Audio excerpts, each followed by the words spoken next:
चाहता हूँ, जिससे अभी और इसी वक्त तौबा करनी चाहिए। मैं कहना चाहता हूँ जवानों, सब कुछ करना अल्लाह माफ कर देगा, सब कुछ करना अल्लाह माफ कर देगा, मगर कभी भी जिंदगी में कभी भूल कर भी अपने बूढ़े बाप की आंखों से आंसू मत निकालना।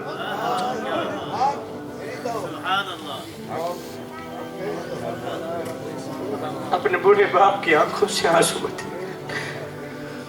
क्योंकि जिस घर में बूढ़ा बाप रोता हो, जिस घर में बूढ़ी माँ रोती हो, कसम है अल्लाह पाक की उस घर में रहमत के फरिश्ते नहीं आते। अरे बूढ़े बाप को रोता हुआ देखकर, बूढ़ी माँ को रोता हुआ देखकर तो आसमान के फरिश्तों को भी रोना आ जाता है।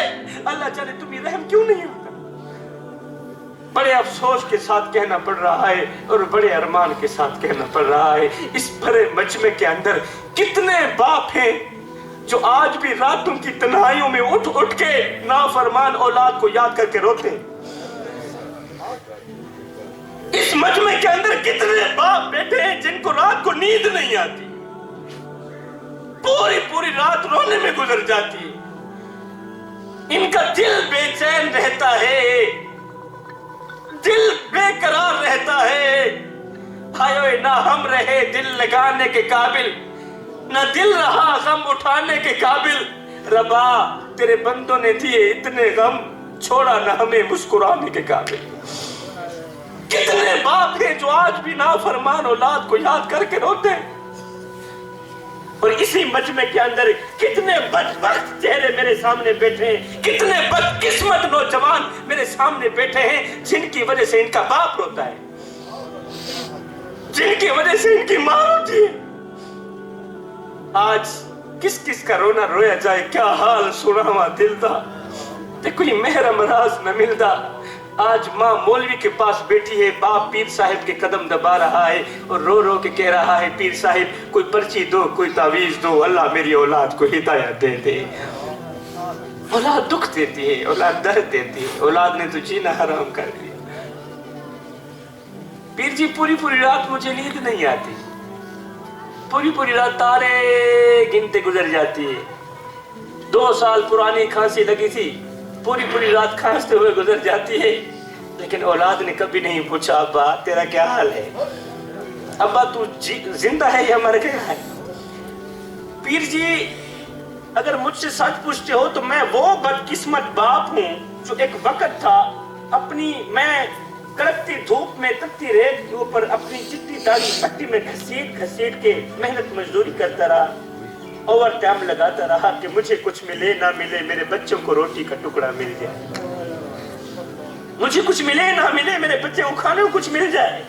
मैं अपनी रगों से खून निकालता रहा, औलाद की रगों में डालता रहा, मैं अपने मुंह से निवाले निकालता रहा, औलाद के मुंह में डालता रहा। 3 दिन मैं भूखा रहा, 3 दिन प्यासा रहा कि मुझे कुछ ना मिले, मुझे कोई परवाह नहीं है, लेकिन मेरी औलाद खा के सोई।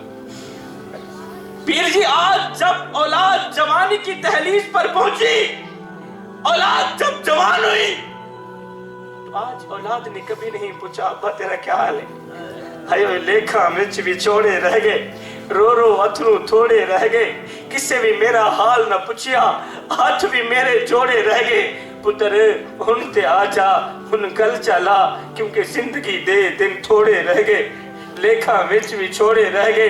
हिजर तेरा जे पानी मंगे ते मैं खूह दे ना दे केड़ा, जी कर दे तेनू कोल बिठा के दर्द पुराने छेड़ा।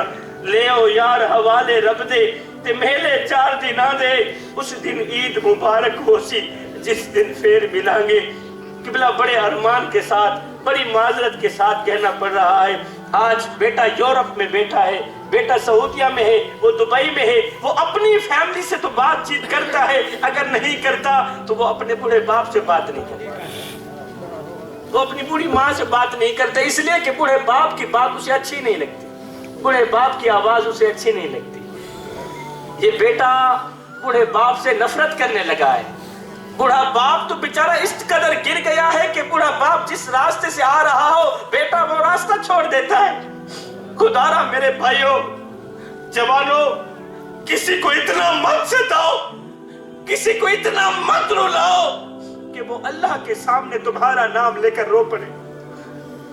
خدا پاک کی عزت کی قسم، اگر وہ اللہ کے سامنے تمہارا نام لے کر رو پڑا تو یاد رکھنا تمہارے لیے بہت بڑا مسئلہ بن جائے. تم بہت بڑی بلا کے منہ میں آ جاؤ، تم بہت بڑی مصیبت کے منہ میں آ جاؤ گے.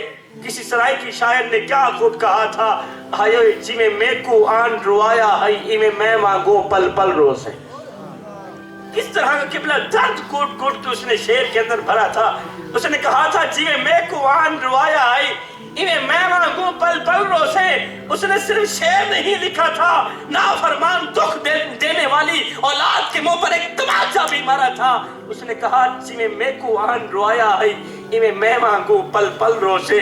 ایک واری رو کے تھک پوسے، ایک واری رو کے تھک پوسے، ول دل دکھسیا ول ول روسے. انہیں دکھڑے آن مڈے سیا کوئی تو لا کندیاں کو کل روسے. بس شاکر فرق میاد دہے میں اجرو نہ تو کل روسے. کسی کو رلاؤ گے تو روتے رہ جاؤ گے میرے بھائیو، کسی کو تڑپاؤ گے تو ساری زندگی تڑپتے رہ جاؤ گے.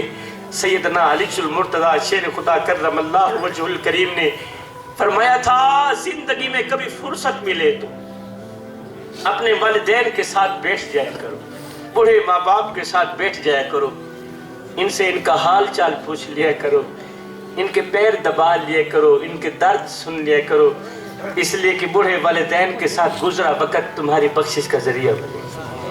میرا اللہ فرماتا ہے یا ایھا الذین آمنوا ادخلوا فی السلم کافہ. اے ایمان والو، جوانوں پورے کے پورے اسلام میں داخل ہو جاؤ، سر سے لے کر پیروں تک اسلام میں مکمل طور پر داخل ہو جاؤ. یعنی کہ آدھے تتر اور آدھے پٹیر بن کر نہ رہو.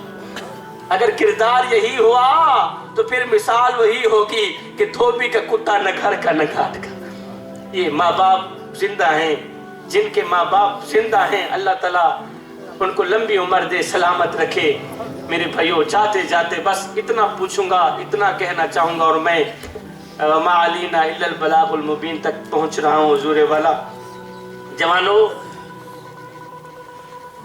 آپ لوگوں میں سے کتنے نوجوان اس طرح کے بیٹھے ہیں کہ آج بھی جن کی آنکھیں بوڑھے باپ کو دیکھنے کے لیے ترس رہی ہیں؟ کتنے نوجوان بیٹھے ہیں؟ جوانوں کے علاوہ اور کتنے لوگ بیٹھے ہیں آج جن کی آنکھیں بوڑھے باپ کو دیکھنے کے لیے ترس رہی، جن کے کان بوڑھے باپ کی آواز سننے کے لیے ترس رہے، لیکن بوڑھا باپ زندہ نہیں رہا، بوڑھا باپ اس دنیا فانی سے رخصت ہو گیا. اللہ اکبر.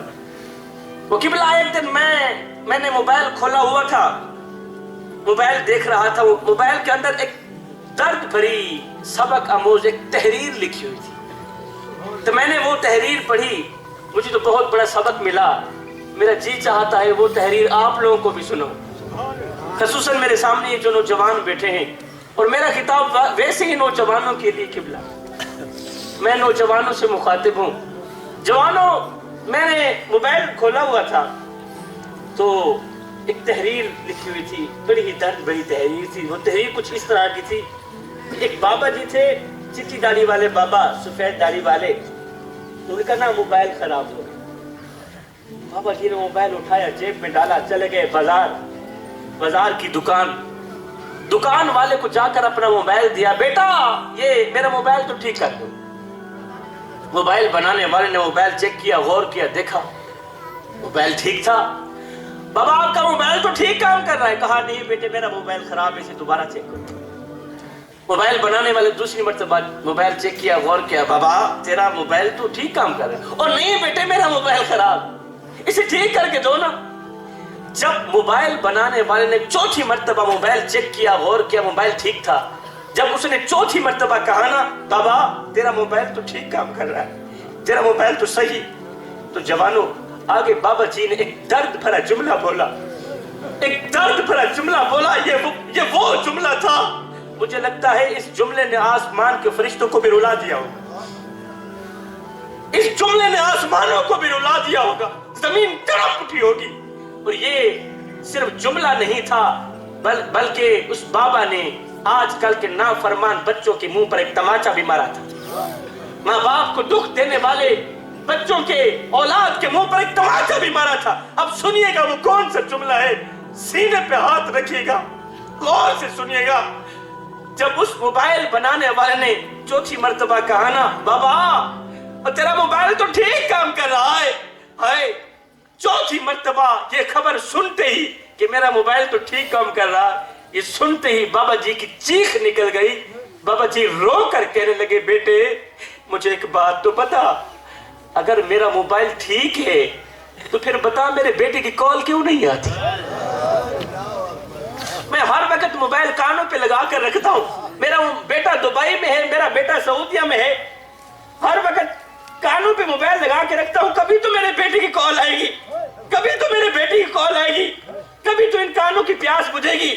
लेकिन बाबा नहीं जानता कि उसका बेटा तो उससे नफरत कर बैठा।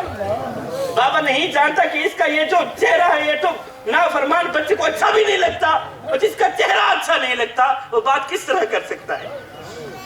जिंदा वालिदैन की खिदमत करो मेरे भाइयों, जिंदा माँ बाप की खिदमत करो, अपने वालिदैन के आगे ऊंची आवाज में बात मत किया करो जवानों, बूढ़े बाप के आगे ऊंची आवाज में बात मत किया करो। जिस दिन ये खामोश हो गए उस दिन तुम इनकी